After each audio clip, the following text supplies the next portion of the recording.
Dear viewers, আজকে আমরা আলোচনা করব যারা নেতাজি সুভাষ ওপেন ইউনিভার্সিটি থেকে ইউজি কোর্স করবে ভাবছো, তো গ্র্যাজুয়েশন করবে ভাবছো এই বছরে 2025 সেশনে, তাদের ক্ষেত্রে এই অ্যাডমিশন প্রক্রিয়া কবে থেকে শুরু হবে, যোগ্যতা কী লাগবে, অ্যাডমিশন ফিস কত লাগবে, এবং যারা এই কোর্সটা 3 বছরের মধ্যে সম্পন্ন করে ফেলবে তাদের 3 বছরের মোট ফিস কত লাগবে, রিনিউয়াল কতবার করতে হবে এই প্রক্রিয়ায়, এবং এক্সাম ফিস কতবার জমা দিতে হবে বা এক্সাম ফর্ম ফিল আপ কতবার করতে হবে, এই পুরো বিষয়টা আমরা ডিটেলসে আলোচনা করব। তাই প্রত্যেককে রিকোয়েস্ট করব ভিডিওটি স্কিপ না করে পুরোটা দেখো। আমরা যেটা প্রথমেই বললাম যে ইউজি অ্যাডমিশন প্রক্রিয়া করা শুরু হবে, এই বিষয়টা লক্ষ্য রাখতে গেলে প্রথমেই যেটা দেখতে হবে যে আমরা জানি যে হায়ার সেকেন্ডারি এক্সাম কিন্তু শুরু হবে মার্চের প্রথম সপ্তাহে, একদম প্রথম দিকে, এবং শেষ হবে মাঝামাঝি সময়। তারপরে মোটামুটিভাবে 2 মাস বাদ রেজাল্ট, সেই রেজাল্ট পাবলিশ হয়ে যাওয়ার পর রেগুলার কলেজ যেগুলো রয়েছে সেখানে সেন্ট্রালি যে অ্যাডমিশন প্রক্রিয়া আছে সেটা সম্পূর্ণ হবে। তারপরে কিন্তু এনএসইউর কিন্তু এই যে ইউজি অ্যাডমিশন তার নোটিফিকেশান আসবে। মোটামুটিভাবে পূর্বের বছরের ন্যায় এবছরও জুলাই মাসের আগে কিন্তু কোনোভাবেই ইউজি অ্যাডমিশনের নোটিফিকেশান আসবে না। জুলাই মাসের পরবর্তী সময় থেকে, জুলাই মাসের মাঝামাঝি থেকে কি সেকেন্ড উইক থেকে এই ভর্তি প্রক্রিয়া নোটিফিকেশান আসতে পারে বলে আশা করা যাচ্ছে। অর্থাৎ আমরা বুঝতে পারলাম আমাদের জুলাই মাস পর্যন্ত কিন্তু অপেক্ষা করতে হবে। এরপরে যেটা আমি আলোচনা করে বলেছিলাম যে যোগ্যতা এবং কত ফিস লাগবে, এক্সাম ফিস কত লাগবে, টোটাল কত টাকা লাগবে পুরো কোর্সের জন্য বা ফার্স্ট ইয়ারের জন্য। অবশ্যই আমরা জানি ইউজি সিবিসিএস প্যাটার্নের পরীক্ষা হচ্ছে, মানে সেমিস্টার ওয়াইজ, তবুও কিন্তু পরীক্ষা বা exam form fill up assignment সমস্ত কিছুই 1 ইয়ার ধরেই হচ্ছে। প্রথমে আমরা যেটা দেখব বিভিন্ন আর্টসের সাবজেক্ট এবং কমার্সের subject, English, Bengali, history, public administration, political science, sociology, economics এবং কমার্স।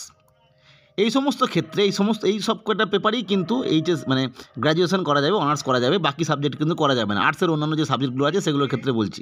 এক্ষেত্রে যোগ্যতা লাগবে এইচএস পাস করতে হবে বা ভোকেশনাল নিয়ে এইচএস পাস করলেও যোগ্য। তবে ইংরেজির ক্ষেত্রে মনে রাখতে হবে 40% কিন্তু ইংলিশে পেতে হবে, তবেই কিন্তু ইংলিশে অনার্সের জন্য যোগ্য। আর একটা বিষয় বলে রাখি, এখানে যে সাবজেক্ট কথা উল্লেখ করা হয়েছে সেগুলো বাদ দিয়ে কিন্তু পূর্বের নিয়ম অনুযায়ী, মানে পূর্বের বছরের বিজ্ঞপ্তি অনুযায়ী অন্য কোনো সাবজেক্টে অনার্স করা যাবে না। ফিস কত লাগবে এই সমস্ত সাবজেক্টের জন্যই পূর্বের বছরের যে তথ্য সেই অনুযায়ী 3,775 টাকা প্রথম বছরের ফিস লাগবে। এটার মধ্যে কিন্তু 475 টাকা অ্যাডমিশন ফিস আছে, অর্থাৎ এখানে university charge, enrolment card charge যেগুলো রয়েছে এটা নিয়ে 3,775। মনে রাখতে হবে এই যে ভর্তি হওয়ার পর দুবার রিনিউয়াল করতে হয়। প্রথম রিনিউয়ালে লাগবে 3,900 টাকা, দ্বিতীয় বছরের রিনিউয়ালে লাগবে 3,900 টাকা, অর্থাৎ টোটাল লাগছে 11,675 টাকা। এটা কিন্তু রিনিউয়াল এবং অ্যাডমিশন ফিস টোটাল নিয়ে রিনিউয়াল করতে হবে দুবার। নেক্সট এক্সাম ফিস, অর্থাৎ প্রতি বছর যখন পরীক্ষা হবে তখন পরীক্ষার আগে বিভিন্ন যে সাবজেক্ট রয়েছে সেই সাবজেক্টের অ্যাসাইনমেন্ট ফিস, এক্সামের যে রিটেন তার ফিস এবং সেন্টার ফিস, এই সমস্ত মিলিয়ে মোটামুটিভাবে আর্টসের সাবজেক্টের ক্ষেত্রে 1,040 টাকা মতো ফিস লাগে। এই এক্সাম ফিসটা আমরা বুঝতে পারছি 3 বার হবে, কারণ 3টে পরীক্ষা হবে, ফার্স্ট ইয়ার, সেকেন্ড ইয়ার এবং থার্ড ইয়ার। টোটাল দাঁড়াচ্ছে 3,120 টাকা, এবং টোটাল যদি করা হয় সেটা দাঁড়াবে 14,795 টাকা আর্টসের সাবজেক্ট বা কমার্সের সাবজেক্টে গ্র্যাজুয়েশন কমপ্লিট করতে গেলে। অবশ্যই এটা পরবর্তী ক্ষেত্রে বাড়তে বা কমতে পারে, এটা প্রিভিয়াস যে প্রিভিয়াস যে ফিস সেটা অনুযায়ী বলছি। নেক্সট আমরা দেখব সায়েন্সের সাবজেক্ট হিসাবে যেগুলোতে অনার্স করা যাবে, সেগুলো হচ্ছে ফিজিক্স, কেমিস্ট্রি এবং জুওলজি। মনে রাখতে হবে ফিজিক্সের ক্ষেত্রে অনার্স করতে গেলে 40% পেতে হবে ফিজিক্সে, এবং অবশ্যই কেমিস্ট্রির ক্ষেত্রে অনার্স করতে গেলে 40% পেতে হবে কেমিস্ট্রিতে। অবশ্যই তার সঙ্গে এইচএসে কম্বিনেশন সাবজেক্ট হিসাবে ম্যাথ থাকতে হবে। অর্থাৎ অনেকের থাকে কি ফিজিক্স, কেমিস্ট্রি, বায়োলজি এবং ম্যাথের বদলে দেখা যায় যে কম্পিউটার সায়েন্স বা অন্য কোনো সাবজেক্ট থাকে, বা কারো কারো ম্যাথ থাকে, বায়োলজি থাকে না। যাই হোক না কেন, ফিজিক্স বা কেমিস্ট্রিতে অনার্স করতে গেলে 40% ফিজিক্সে পেতে হবে বা কেমিস্ট্রিতে পেতে হবে, তার সঙ্গে ম্যাথ পড়তে হবে। এবং জুওলজির ক্ষেত্রে কিন্তু মনে রাখতে হবে 40% জুওলজিতে পেলেই হবে, এর সঙ্গে ম্যাথের কোনো সম্পর্ক নেই পূর্বের নোটিফিকেশান অনুযায়ী। ফিস কত লাগবে সে একই রকমভাবে 5,200 টাকা প্রথম বছরে লাগবে। এখানে অবশ্যই 475 টাকা অ্যাড আছে অ্যাডমিশন ফিস হিসাবে, বাকি টাকাটা হচ্ছে প্রথম বর্ষের ফিস, বই টই যেটা দেবে তার জন্য। দ্বিতীয় বছরে লাগবে 5,800 টাকা, তৃতীয় বছরের জন্য লাগবে 5,800 টাকা। এটা হচ্ছে বলা হয় রিনিউয়াল ফিস, দুবার রিনিউয়াল করতে হবে। টোটাল লাগছে 16,800 টাকা। এরপরে যেহেতু এগুলো প্র্যাকটিক্যাল বেস সাবজেক্ট, সেক্ষেত্রে এখানে 100 টাকা করে এক্সাম ফিস লাগবে এবং যে 100 টাকার পরিমাণ হচ্ছে 1800 টাকা, এটা 3 বছর ধরে লাগবে। টোটাল হচ্ছে 5400 টাকা। তাহলে 5400 প্লাস 16800 টোটাল হচ্ছে 22200 টাকা কিন্তু লাগবে টোটাল কোর্স ফি হিসাবে। আপাততভাবে পূর্বের নোটিফিকেশন অনুযায়ী এটা থেকে কম বা বেশি হতে পারে। নেক্সট পরবর্তী ক্ষেত্রে আমরা দেখব জিওগ্রাফি এবং বোটানি, অর্থাৎ যেটা বিএসসি ইন জিওগ্রাফি এবং বোটানির ক্ষেত্রে অবশ্যই 50% জিওগ্রাফি পেতে হবে বা বোটানিতে 50% পেতে হবে, তবেই কিন্তু গ্র্যাজুয়েশনের জন্য এলিজেবল, যদি এইচএসে এই মার্কস কারো থাকে।